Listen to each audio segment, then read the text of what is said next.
Welcome, Facebook live stream viewers. Paula Shaw here. It's time for 11:30 at 11:30. And you know what that means if you've watched any of the other segments.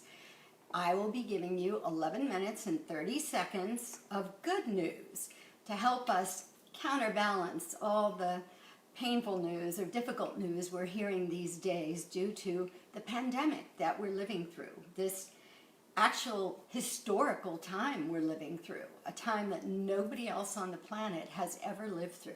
That's pretty amazing when you think about it. So I do 11 minutes and 30 seconds because in my radio show, which I do each week, Change It Up Radio here in San Diego, we do 4 segments that are 11 minutes and 30 seconds. And so since my brain was already working that way, we decided to just stay with it and go. So, welcome. I'm so glad you joined me today. It's just great having you guys with us. So, usually start my segment with a little full disclosure moment. And I was torn today between sharing with you how I iron with my hair dryer or something that recently has given me such a laugh. So I decided to go with the laugh. I don't know if any of you know about activated charcoal toothpaste. Now, I'm not doing this as any kind of a brand placement. It just happens to be the one I'm currently using. So I figured activated charcoal, there's a lot of good things about that, and it seems like it would be gritty and it would be good. It's supposed to whiten your teeth. But I want you to use your imaginations now. Let me show you what activated charcoal toothpaste actually looks like. That's it. It's like tar. And so the first time I used it, I opened it and I was in kind of a hurry and I'm leaning over the sink, just brushing away, not looking at myself. And I look up in the mirror and it was like one of those terrifying moments. My entire mouth was black, like those old kabuki masks, where they always blacken the teeth. Totally black. And then what I did, I went to bed. I hadn't rinsed as carefully as I thought I should. And the next morning I woke up and sometimes you get a little toothpaste in the corners of your mouth. I had this like new line here and I was horrified. And then I realized it was just a little leakage from the activated charcoal toothpaste. So if any of you should choose to try it, and I think it's pretty good, it is supposed to whiten your teeth, beware. That first glance at yourself when you're brushing is going to be a bit of a gripping experience.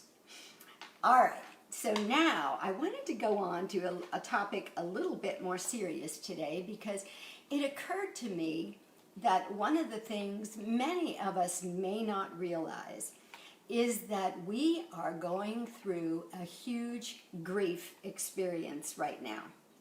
And since I have some level of expertise with that particular topic, this is a book I wrote, Grief, When Will This Pain Ever End? I wanted to share some information with you about that this morning. Many people think that grief only happens when someone you love has died. But that isn't true, actually. Grief is the normal, natural response to any loss experience.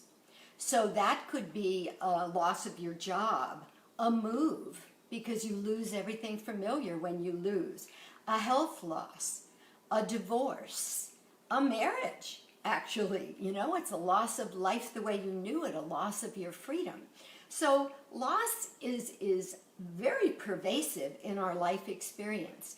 And when we're going through loss, many disorienting things can happen. Grief doesn't just show up as tears. It doesn't just show up as sadness or despair. Grief can show up as anger. It can show up as fear. It can show up as anxiety. And it can have many different faces. And sometimes it even makes us feel like we're going a little bit crazy. And so one of the things I wanted to go over with you today was some of the manifestations of grief that sometimes can make us feel like we are going crazy. This grief book I wrote I really love. And one of the reasons I love it is because when people are grieving, they're really not up for reading a long book or really being able to focus very well at all. And the way I wrote this book, the chapters are very short, and then there are articles and tools and processes that you can choose to read and use or not.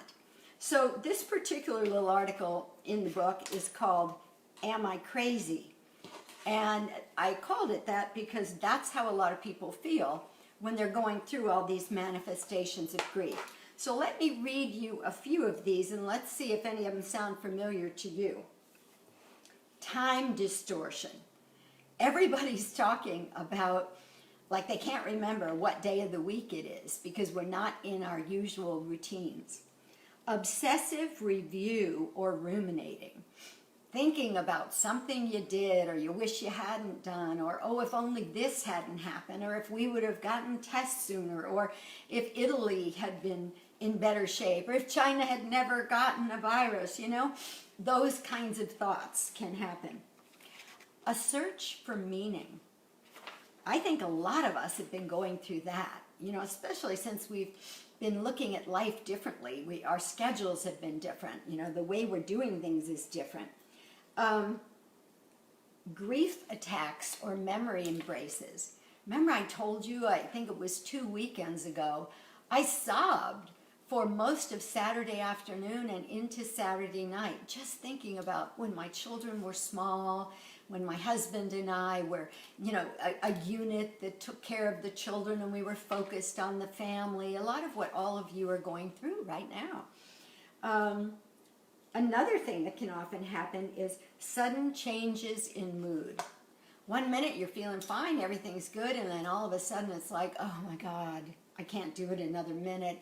I can't take it. You're depressed, you're scattered, you're scared. Identification symptoms sometimes with illness can happen. Usually that happens more when you've lost somebody to an illness. But these two, I think, are definitely happening for a lot of people. Powerlessness and helplessness. A feeling of powerlessness and helplessness. And then crying and sobbing, and you're not even really sure why. That's like what I just explained to you. Sometimes you know, and you know what? Sometimes you don't. And what I would suggest to you, if you don't know why you're crying, is just let it happen anyway.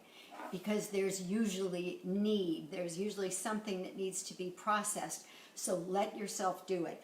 By the way, all of these things are normal manifestations of grief. And right now, we're a world of grievers. Nobody's life is exactly like it was a month ago. You know, everything is changing. Plans are changing. The future is changing because we don't know if we're going to be able to do the things we had planned to do in the future.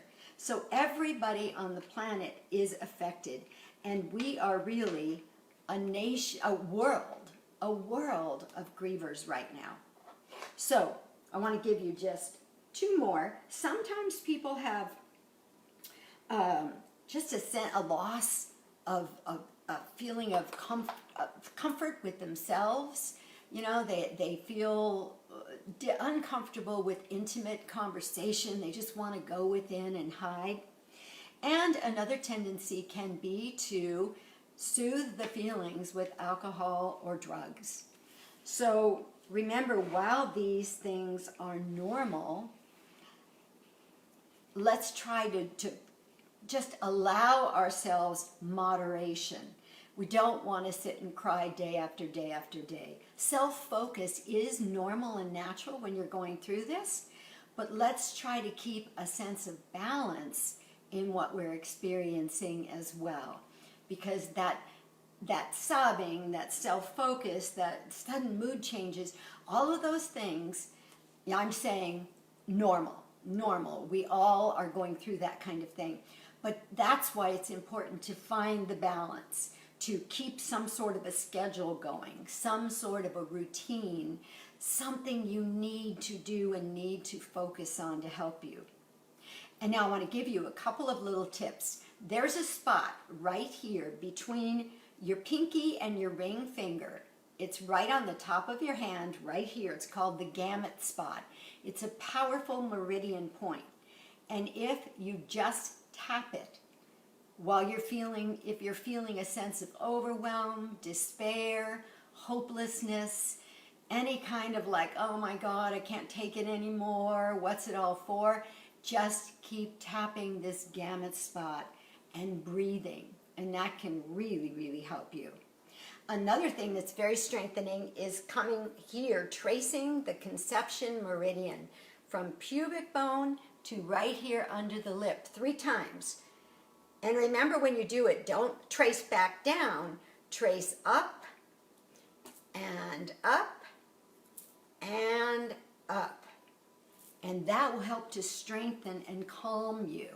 When we trace in the direction a meridian's going, it strengthens us. But if you feel over-agitated or you're having difficulty calming down or falling asleep, then you want to trace in the opposite direction.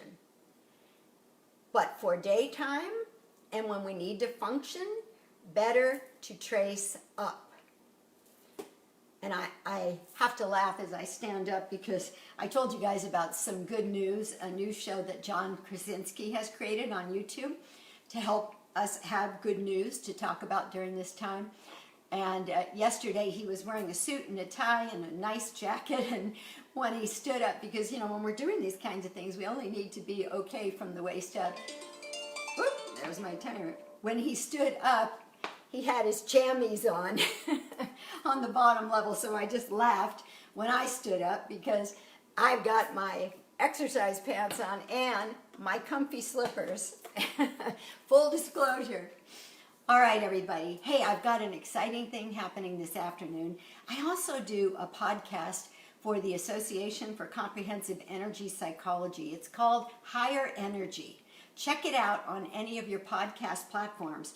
But today I'll be interviewing Bruce Lipton, who many of you know. He wrote this book, The Biology of Belief. It's an amazing book. He's an amazing guy, and you'll be able to see that interview on YouTube on the Higher Energy YouTube channel next week. All right, I hope you all have a fabulous day. I'll be holding you in my heart, and please hold me in yours. Take care. Bye-bye.